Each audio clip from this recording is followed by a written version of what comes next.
Wondering how to write a memorable speech? Keep watching as we take you through how to prepare one in simple and effective terms.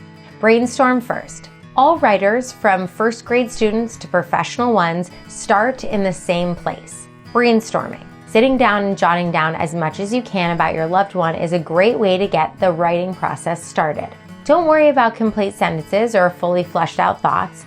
Try to get words on paper that signify your family member or friend. You should write down moments that meant a lot to you and reach out to other people to share their brainstorming ideas. When it comes to a project like this, inclusivity and multiple ideas are key.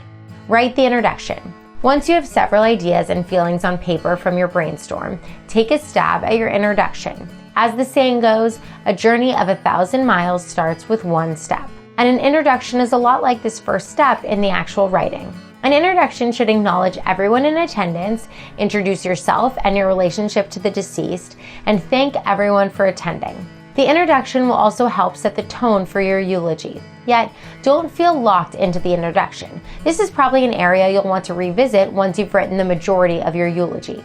Short biography. Next, flow into a short biography of the deceased. Include birth, important family members, their spouse and children, and significant dates in the person's life. Always write in complete sentences. Don't drop dates with no context.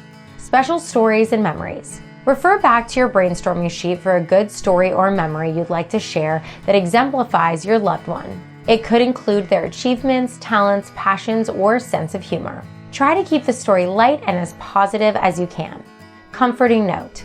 In the final section of the memoriam, try to emphasize any lesson the loved one taught you or their impact on others' lives. This is often the hardest part to read in front of the crowd, so practice it a bit so you can read or recite the passage with some confidence. Finally, close with a final goodbye, or if you're a religious person, a short prayer.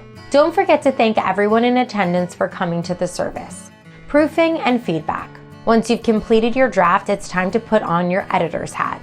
Proofing the text is one of the most important aspects of how to write a memorial speech. Check the facts like names, dates, and family relationships. Also, ask a friend or family member to listen to the speech to make sure your tone is appropriate and you've captured the person's essence. Try not to get offended if you don't like the feedback. It's okay not to use it. Do you need help planning a funeral? Contact us today with any questions or to speak with a representative.